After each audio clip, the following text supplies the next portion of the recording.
Bismillahirrahmanirrahim. Assalamualaikum warahmatullahi wabarakatuh. Perkenalkan, nama saya Algofal Obriliano, NIM 2510201050, Lokal 1B, mata kuliah Akidah dan Akhlak.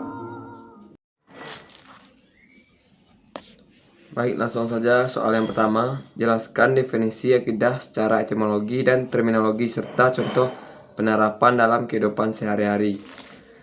Etimologi secara bahasa berakar dari kata akada atau yakidu yang berarti ikatan kuat, simpul, keyakinan yang mengikat hati tanpa keraguan.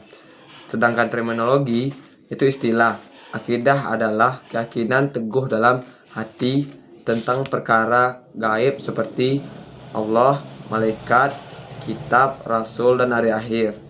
Serta prinsip keimanan lainnya yaitu tidak boleh berubah.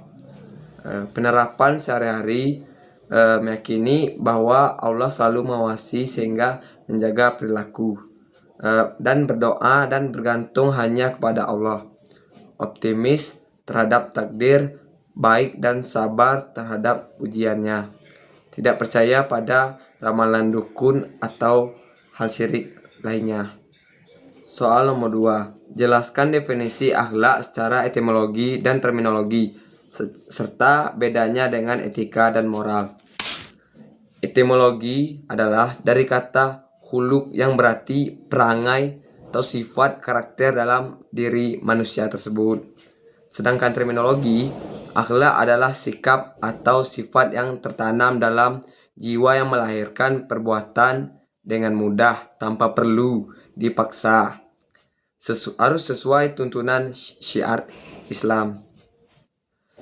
Perbedaannya, akhlak berdasarkan wahyu, berlaku universal terkait pahala dosa. Sedangkan etika, aturan baik buruk menurut filsafat.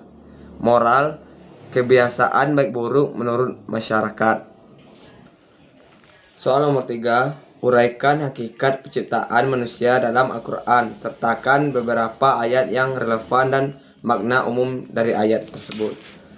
Al-Quran menjelaskan bahwa manusia diciptakan dari tanah atau likut Nabi. Quran Surah Al-Hijr ayat 26. Ditiupkan ruh oleh Allah. Quran Surah As-Sajdah ayat 9. Sebagai hamba dan khalifah. Quran Surat Az-Zariyat ayat 56 dan Al-Baqarah ayat 30. Adapun makna umumnya, manusia memiliki kehormatan, memiliki tugas ibadah dan menguruskan bumi, dan bertanggung jawab terhadap semua perbuatannya tersebut. Soal nomor 4. Jelaskan asal-usul, ciri-ciri, dan pokok ajaran Khawarij dalam konteks akidah.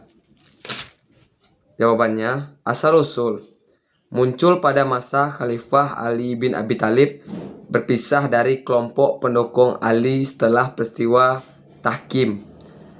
Ciri-cirinya, fanatik terhadap teks tetapi sempit dalam pemahaman, mengkafirkan pelaku dosa besar, radikal dan kaku dalam penafsiran. Adapun pokok ajarannya, pelaku dosa besar dianggap kafir dan kekal di neraka. Wajib memberontak kepada pemimpin yang dianggap salah, dan keimanan harus sempurna tanpa celah. Soal nomor 5. Jelaskan sejarah dan pokok keyakinan Syiah dalam pengembangan teologi Islam. Sejarah bermula dari kelompok pendukung Ali bin Abi Thalib, yaitu Syiatu Ali, yang meyakini bahwa kepemimpinan umat harus berasal dari keluarga Nabi. Adapun pokok ajarannya, imam adalah pemimpin spiritual dan politik setelah Nabi, mengutamakan Ahlul Bait. Ada beberapa cabang besarnya, yaitu Syiah Imamiyah, Zaidiyah, Ismailiyah. Soal nomor 6. Jelaskan pemikiran dasar aliran Mu'tazilah, terutama dalam penggunaan akal dalam memahami akidah. Mu'tazilah sangat menekankan penggunaan akal. Adapun konsep pentingnya di sini, tauhid secara rasional, keadilan Tuhan. Allah mustahil berbuat zalim. Kebebasan manusia dalam menentukan tindakan. Pelaku dosa besar di posisi antara dua posisi, atau tidak mukmin dan tidak kafir. Al-Quran adalah makhluk, bukan kodim.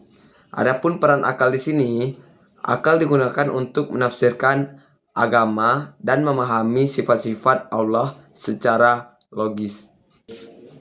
Soal nomor 7. Uraikan pokok-pokok ajaran Asy'ariyah dan kontribusinya bagi teologi Ahlus Sunnah wal Jamaah.